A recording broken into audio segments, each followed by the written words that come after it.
Assalamualaikum warahmatullahi wabarakatuh. Kami dari kelompok pertama akan mempresentasikan tentang 4 dimensi dalam manajemen layanan.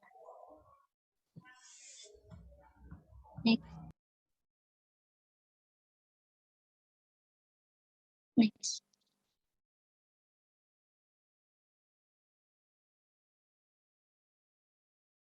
Sebelum itu, perkenalkan, saya sendiri Kurnia Nisa, Muhammad Rizal Abdan Kamaluddin, Rikza Ramadan, dan Muhammad Al-Fatih. Next. Agenda kita hari ini yaitu membahas tentang keempat dimensi yang nanti akan dijelaskan oleh teman-teman secara masing-masing. Next. Mungkin teman-teman ada yang bertanya, mengapa ITAL ini mendefinisikan 4 dimensi dalam manajemen layanan? Apa tujuan sebenarnya? Jawabannya yaitu karena ITAL ingin memfokuskan dan mendukung pendekatan holistik di dalam manajemen layanan. ITAL ini mendefinisikan 4 dimensi secara kolektif dan sangat penting untuk fasilitasi nilai yang efektif dan efisien bagi pelanggannya sendiri dan stakeholder dalam bentuk produk maupun jasa. ITAL ini mendefinisikan 4 dimensi yang ada di dalam manajemen layanan. Terdiri dari yang pertama ada organisasi dan orang, yang kedua teknologi informasi atau TI, yang ketiga mitra dan pemasok, dan yang terakhir dari aliran nilai dan proses.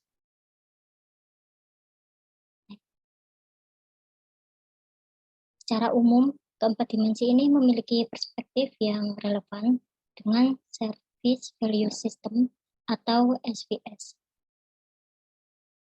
Keempat dimensi ini dipengaruhi oleh faktor eksternal yang di luar kendali SVS. Permasalahan tersebut harus ditangani oleh organisasi sendiri untuk memenuhi harapan kualitas atau efisiensi.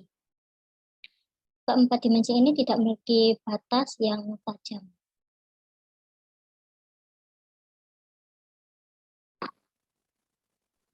Saya lanjutkan. Yang pertama adalah organisasi dan orang.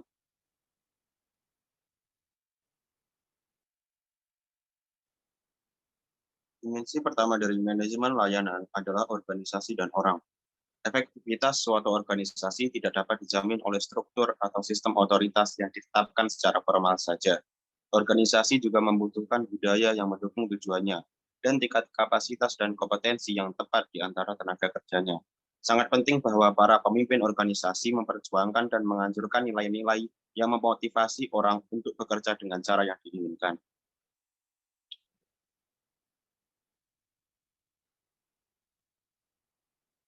Next.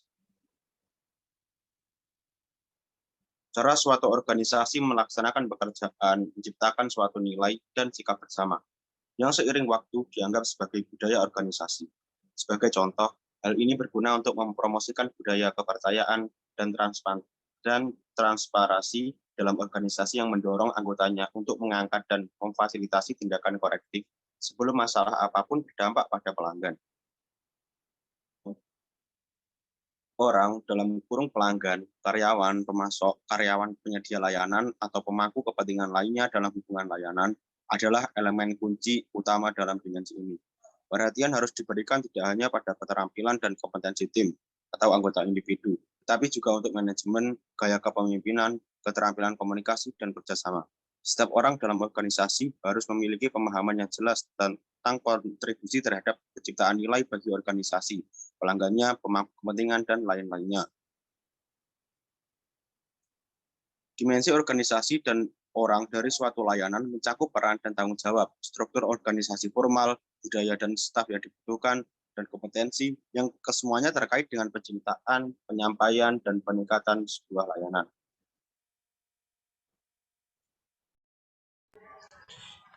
Ya, yang selanjutnya yaitu teknologi informasi.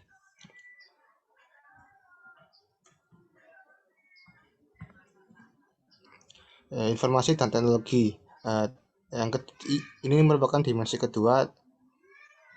Seperti ketiga dimensi lainnya, informasi dan teknologi berlaku baik untuk manajemen layanan maupun layanan yang dikelola. Panduan rinci tentang peran informasi dan teknologi dalam manajemen dapat kalian temukan di publikasi ITIL lainnya. Sekarang yaitu pesan kunci. Ketika diterapkan pada SVS, dimensi informasi dan teknologi mencakup informasi dan pengetahuan yang diperlukan untuk pengelolaan layanan, serta teknologi yang dibutuhkan. Ini juga menggabungkan hubungan antara berbagai komponen SVS, seperti input dan output dari kegiatan dan praktik. Dalam konteks tertentu, layanan TI dimensi ini mencakup informasi dan teknologi spesifik bergantung pada sifat layanan yang disediakan, seperti aplikasi, basis data, sistem komunikasi, dan integrasinya. Dan di banyak bidang, layanan TI menggunakan perkembangan teknologi terkini, seperti blockchain, AI atau artificial intelligence, kecerdasan buatan, dan komputasi kognitif. Solusi teknologi lainnya seperti komputasi awan atau cloud computing atau aplikasi seluler telah menjadi praktik umum di banyak industri secara global. Untuk banyak layanan, manajemen informasi adalah sarana utama untuk memungkinkan nilai pelanggan. Layanan SDM memfasilitasi penciptaan nilai bagi pelanggannya dengan memungkinkan organisasi untuk mengakses dan memelihara informasi yang akurat tentang karyawannya, pekerjaan mereka, dan keuntungan mereka, tanpa memaparkan informasi pribadi kepada pihak yang tidak berwenang. Dan sebagian besar layanan saat ini didasarkan pada TI dan sangat bergantung padanya saat mempertimbangkan teknologi untuk digunakan dalam perencanaan desain, transisi, atau operasi produk atau layanan. Sifat bisnis juga akan mempengaruhi teknologi yang digunakannya. Misal, perusahaan yang melakukan bisnis signifikan dengan klien pemerintah mungkin memiliki batasan penggunaan beberapa teknologi atau memiliki masalah keamanan yang jauh lebih tinggi yang harus ditangani. Dalam industri lain seperti keuangan atau ilmu kehidupan, juga tunduk pada pembatasan seputar penggunaan teknologi mereka. Misalnya, mereka biasanya tidak dapat menggunakan open source dan layanan publik ketika berurusan dengan data-data yang sensitif. Masalahnya yaitu komputasi awan. Komputasi awan tadi merupakan salah satu praktek umum di banyak industri secara global. Bahasa Inggrisnya yaitu cloud computing. Model untuk mengaktifkan akses jaringan sesuai permintaan ke kumpulan sumber daya komputasi yang dapat dikonfigurasi bersama yang dapat disediakan dengan cepat dengan upaya manajemen atau interaksi penyedia yang minimal. ITSM di dunia modern yaitu komputasi awan. ITSM telah berfokus pada nilai bagi pengguna dan pelanggan selama bertahun-tahun. Dan fokus ini biasanya agnostik teknologi, yaitu yang penting bukanlah teknologinya, tetapi peluang yang diciptakannya bagi pelanggan. Berikutnya itu karakteristik utama dari komputasi awan, meliputi yang pertama ketersediaan sesuai permintaan, seringkali swalayan, dua akses jaringan, seringkali akses internet, ketiga pengumpulan sumber daya yang seringkali di antara beberapa organisasi, yang keempat elastisitas yang cepat, seringkali otomatis, yang kelima layanan terukur, yaitu seringkali dari sudut pandang konsumen layanan. Mempertimbangkan pengaruh komputasi awan tersebut pada organisasi, penting untuk membuat keputusan tentang penggunaan model ini di tingkat strategis organisasi, yang melibatkan semua tingkat pemangku kepentingan mulai dari tata kelola hingga operasi.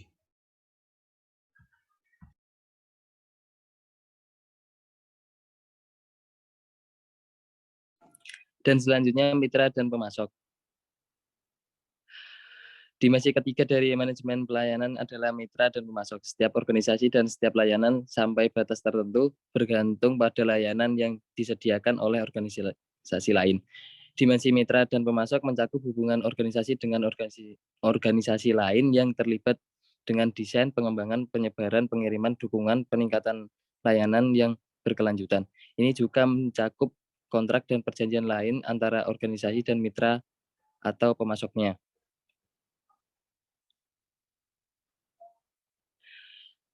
Mitra adalah teman kerja atau pasangan kerja atau partner usaha dalam menjalankan usaha. Pemasok adalah mereka yang menyediakan input bagi perusahaan. Dalam definisi yang lebih luas, Input dapat mencakup bahan baku, barang setengah jadi, barang modal keuangan seperti bank dan bahkan tenaga kerja.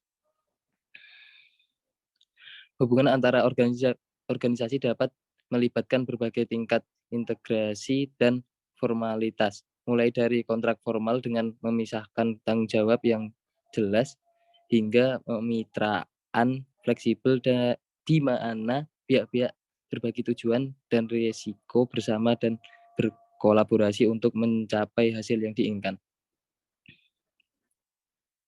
Salah satu metode yang dapat digunakan organisasi untuk mengatasi dimensi mitra dan pemasok adalah integrasi dan manajemen layanan. Ini melibatkan penggunaan integrator yang dibentuk secara khusus untuk memastikan bahwa hubungan layanan dikoordinasikan dengan benar. Integrasi dan manajemen pelayanan dapat disimpan di dalam organisasi, tetapi juga dapat didelegasikan ke mitra terpercaya. Faktor yang dapat mempengaruhi strategi organisasi saat menggunakan pemasok meliputi fokus strategis, budaya perusahaan, kelangkaan sumber daya, kekhawatiran biaya, keahlian materi pelajaran, kendala eksternal, dan pola permintaan.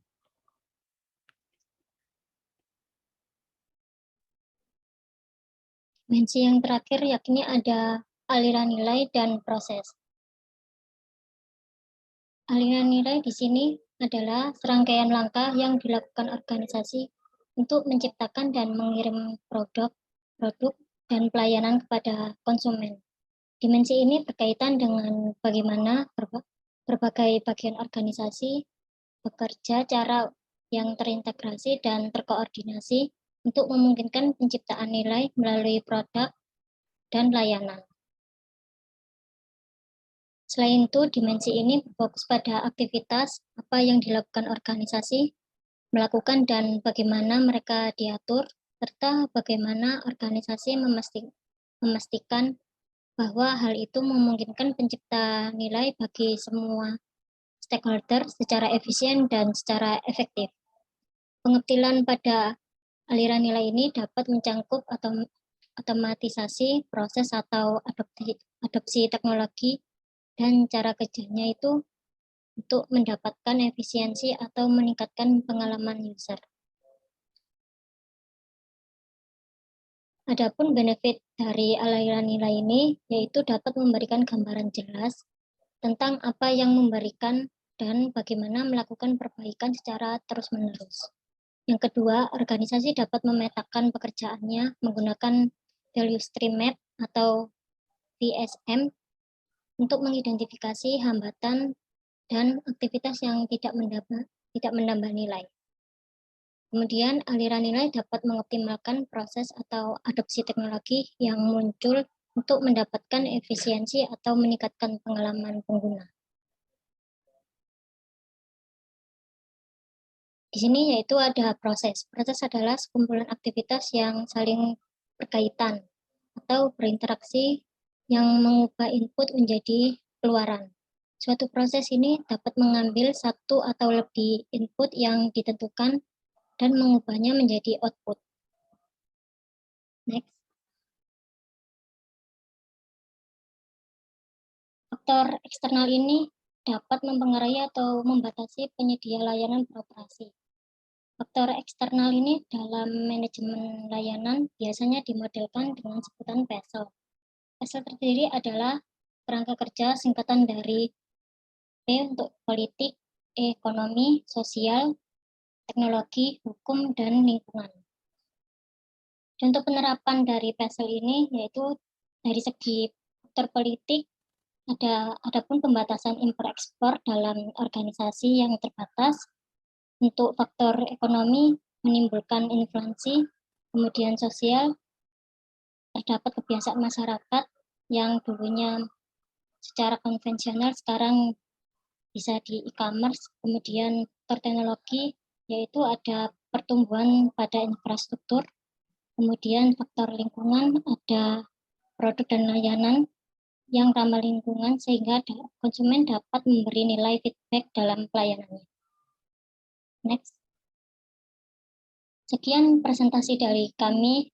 Wassalamualaikum warahmatullahi wabarakatuh.